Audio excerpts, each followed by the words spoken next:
Hi everybody, welcome back to Horizon Zero Dawn. Rutskarn is still missing in action, and we are just rolling. Right over rocks, apparently. We're gonna go and do a Cauldron today. This must be the Cauldron Drow was talking about. Oh, yeah. Which is Alex's favorite part of this game. I mean, they're fine. They exist. They're a thing.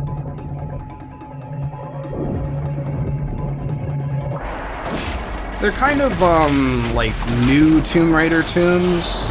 Like, not the ones from the old games, obviously, but, they're kind of similar to, like, little puzzle dungeons, but, Puzzle dungeons with combat some of their puzzles are not super great, so... Any of the ones that I don't know, have I run like into them. thus far have not been puzzles really at all. I feel like they go on a little too long. That's really my problem with them. Especially because I don't think there's a big enough reward at the end for all the shit you have to do. We needed more and more of them that are smaller, not these. There's only like 6 in the game, and they're all like 20-minute long experiences. I don't know, would you stick it with your spear, like how you open every other door in the game? So the backstory here, for those of you who didn't see the side quest stream, is we talked to a lady in one of the cities, and she was like, "Oh man, I was in some big trouble. I almost fell into a place you're not supposed to go, but oh shit, fuck, god damn it." Speaking of falling into places you're not supposed to go, so I almost did that thing you just did, but I didn't do it, and it's really good. And you shouldn't go here to this specific place, and definitely don't go there because you'll fall to your death. So that was our intro to this quest.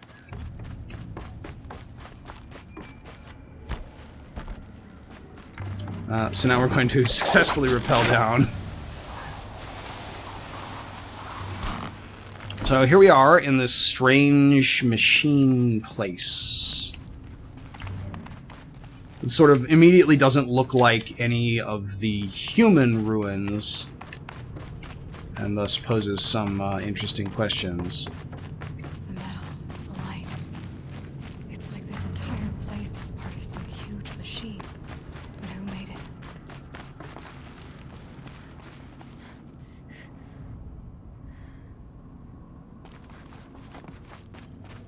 At our bottomless Cyber pits, tunnels. of course. That thing looks like a triangular. See, that's cool. It's and a then we have cool image. this It's totally ripped right from, you know, some other property or whatever. Yeah.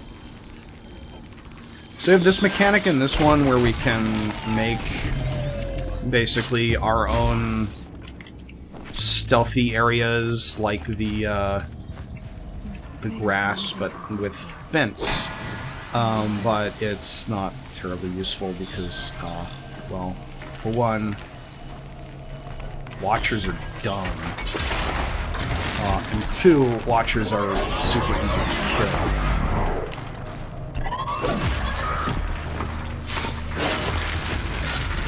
So, I mean, that's a thing you can do if you wanna. I think one of the things that I dislike about the cauldrons is that they are so ugly. And they could be really cool looking. They have the potential to be like this kind of underground technological, like, it can still be a base. It's like, fine, make it an underground base with technology. I get it. You have to, whatever. But then make it so that the technology is like integrated into the nature a little bit more. Like, you know, it's like got this that, room, actually, a bit. Yeah, like there's we go some outside a areas bit. that it kind of looks better than others, but a lot of it is just like, we're in an underground base, we're in an underground research facility, or like whatever. It's like not unique at all, and it has the potential to be with like the storyline we've got going here.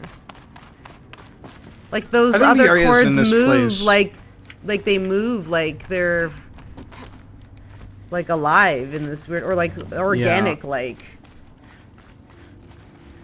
I think visually these areas, like, look at this place. These areas suffer a lot from like a J.J. Abrams-esque aesthetic. There's a lot of bright lights, but like everything around them is dark, so they don't seem to actually illuminate anything.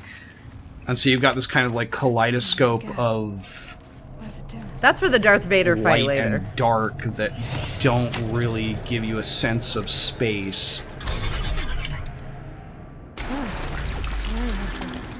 Yeah, I feel like it's an extension of their, like, you know how they kind of intentionally don't do world building for the old world in the ruins? They needed to do some world building here, and they kind of just refused to. Like, this stuff should be tying to theme, because this stuff is relevant to what our heroes are currently going through, not some other version of the past that we don't need to do world building for. Yeah. Did I miss, Yeah, this map is also totally worthless. Look at this thing. Oh yeah, it doesn't help at all. And I definitely have gotten lost here because every hallway starts to look the same. And everywhere is lit up, so you can't say, oh, it's the one with the light on it. So all the doors have lights on them. Flying machines move components around. Might be able to take me somewhere.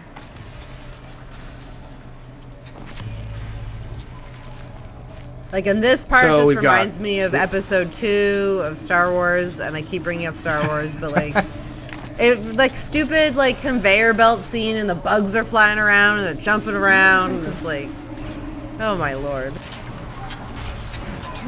What it reminds me of, and I can't remember if there's a specific scene, but for some reason it evokes Metroid Prime to me, where you've got all these automated machines and you're exploring this abandoned area alone.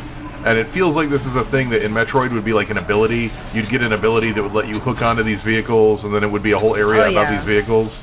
But here it's just sort of like, do the context-sensitive button press that doesn't really, that you never do anywhere else. And ride the ride.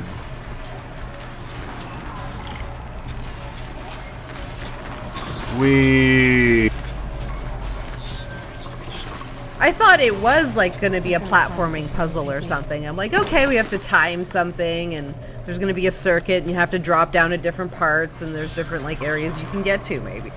It's like, no, you just kind of chill out. Oh, I forgot. That's the other thing that drives me nuts about these areas, is they're so dark you can't tell what are infinite cliffs of doom, and which ones are ones you can actually survive the fall for.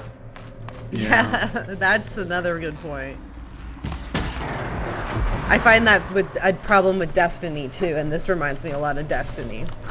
Yeah, it does have a lot of Destiny aesthetic going on.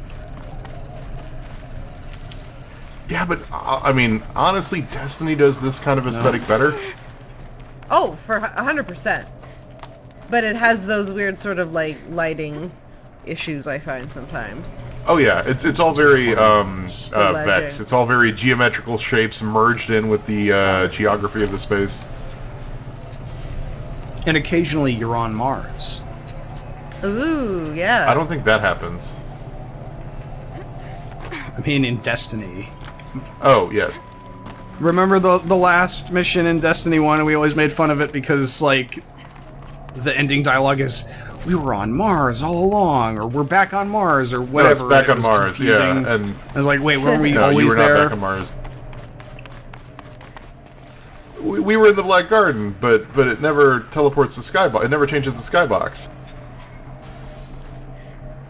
Right. So you're still in the Black Garden, but it says we're on Mars, because that game was salvaged. God, Destiny, the Forsaken has some tone issues, man. I can't imagine how. I own Destiny 2 twice over on both PS4 and PC, and I still have not played more than the initial intro mission. I just checked out of that real damn fast. It opens with a Back to the Future quote. That's the tone that Destiny is now at. It's not even I mean, like, I love Back to the Future. I love it to death, but that's, like, going from the tone of Destiny 1 to Back to the Future quotes is surreal. They are now hardcore in the blockbuster appeal to everybody phase, rather than actually doing the weird crap that made it interesting. Which makes me sad. But I feel like everyone saw this coming. Yeah, I mean, especially when everyone criticized the lack of story in the first game.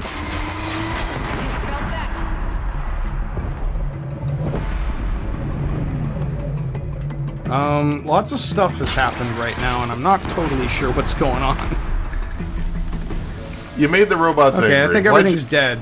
Everything blew up. Why'd you go and make the robots angry? Still no Shellwalker heart, of course.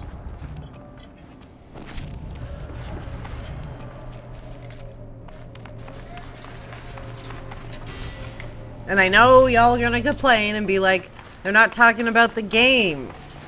And it's like, well, not a whole lot to talk about. That's Cauldrons. Maybe that's we don't need to say anything. The game speaks for itself. Well, I mean, there's really nothing plot related going on here, and that's part of the problem. Is it just everything stops. Like you're no longer in the open world. Yeah. But there's you're no nothing longer doing to scan. There's no audio logs or anything like that.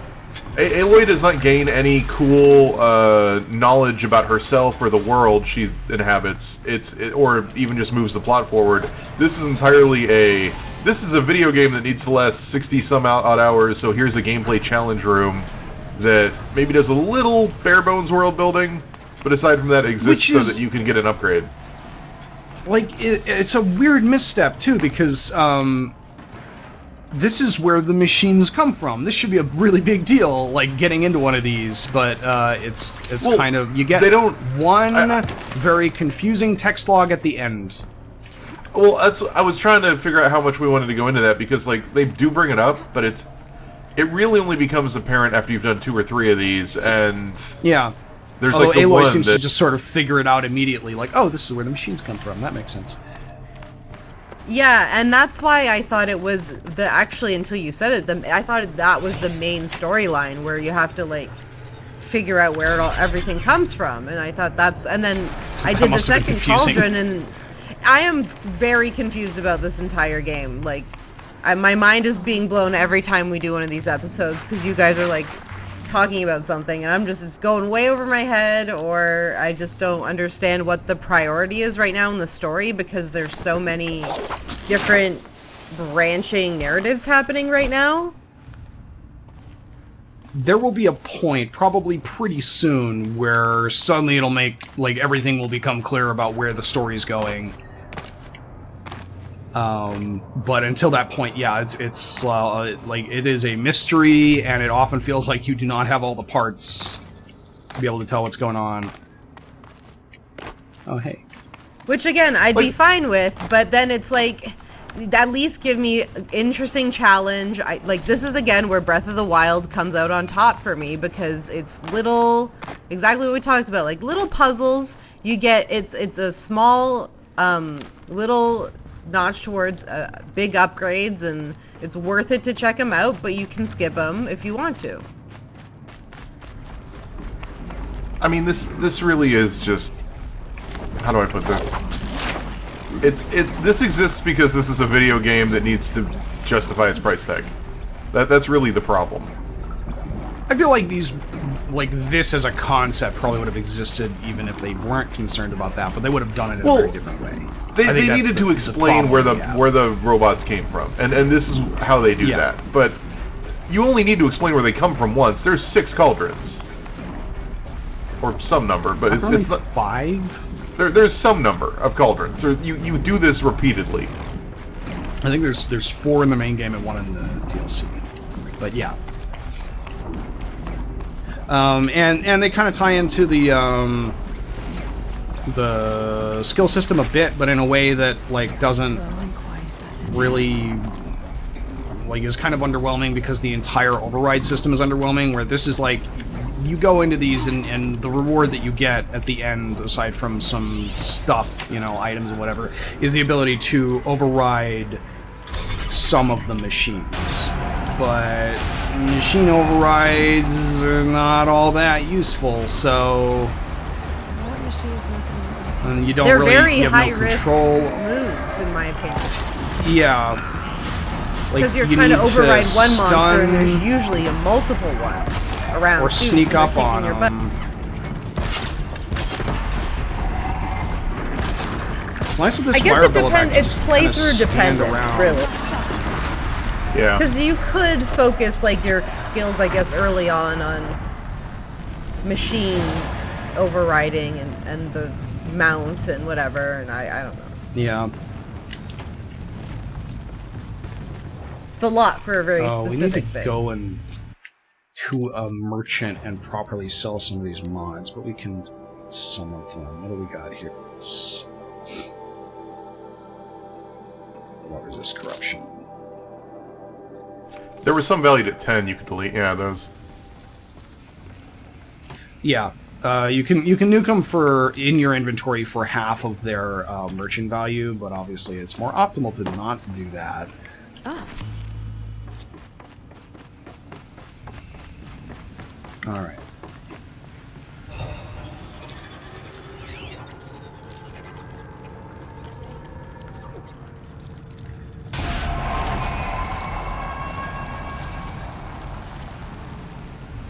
Information on different machines.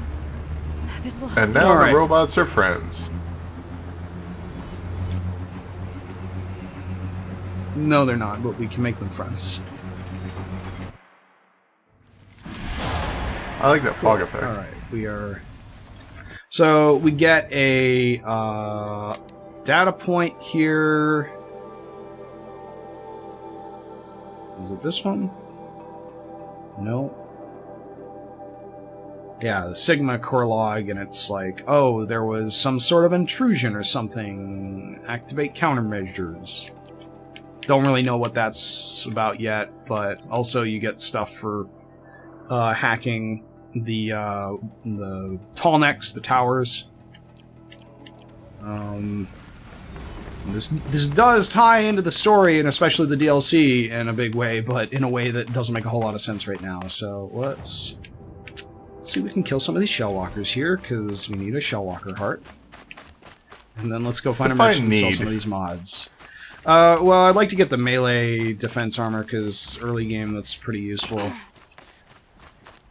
And that requires a shellwalker heart. Oops. Hang on. Stand by!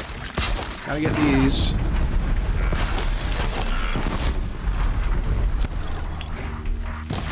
Okay.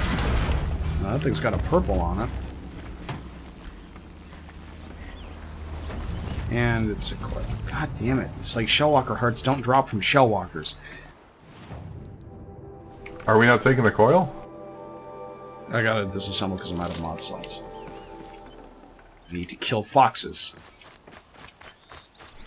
You're so angry. Specifically. Well, you guys don't like it when I kill foxes, so... Alright, put over here.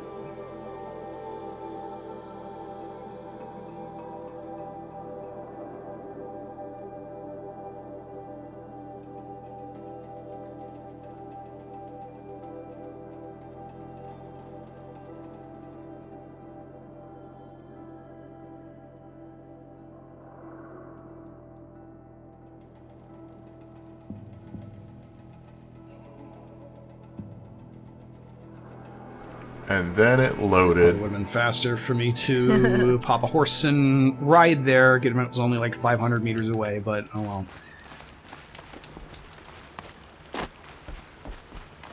So we haven't talked about the Oh, yeah, quick travel that's right. system. I talked about it a bit during the stream, but basically we have these fast travel packs, and you expend one every time you fast travel to a campfire. But you can buy an infinite fast travel pack if you want. You need a merchant. Merchant. Merchantio.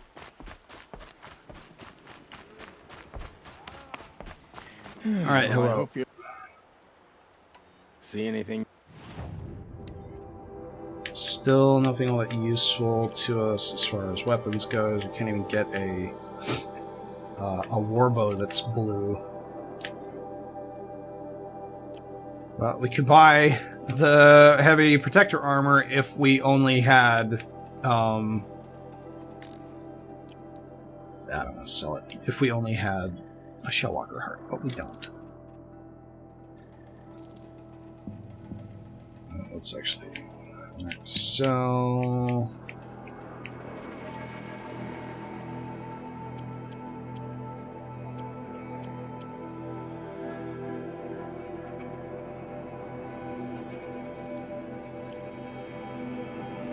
And let's also sell a bunch of mods. So that is alright. Let's get rid of all the green coils and the green freeze coils. Oh my god, this is the worst part of playing a video game. Coils because nobody cares.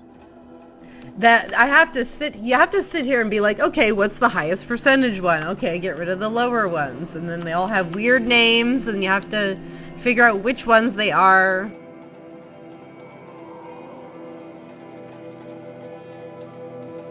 Okay. And then you get the weird things where it's like, is it better to have 20% corruption and 16% electricity, or 20% corruption and 18% freeze? Oh, yeah. I don't even think too hard. I'm like, whatever. Sona has a quest for us. You're reinforcing Mother's Crown? If the Nora are the I don't know if we'll do this, but... Metal Devil, we must brace our defenses. Still, the concern is not yours. You're not mine to command. Also, I guess she's got her job back as the war chief. Did Resh get demoted? To harvest Lancehorns. They carry children. Because I'm all for that. Yeah, this kind of was a little like surprising how quickly she came back into the narrative. When we don't know anything that happened there. Of the Lancehorn lands. There's hunting to the west of here. I also need the watchtowers stocked with signal arrows. Take these to Orn's Tower in the south. If you would. So they need. We already had show water to give them, so we don't need to do that. We need to find a Lancehorn lens and deliver signal arrows with them. I find it funny that arrows need to be delivered on foot like this when we consistently make like hundreds and hundreds of arrows in seconds. Well, these are signal. I wonder what that would be classified as in a sort of formal term, I suppose. You're not gonna bait me.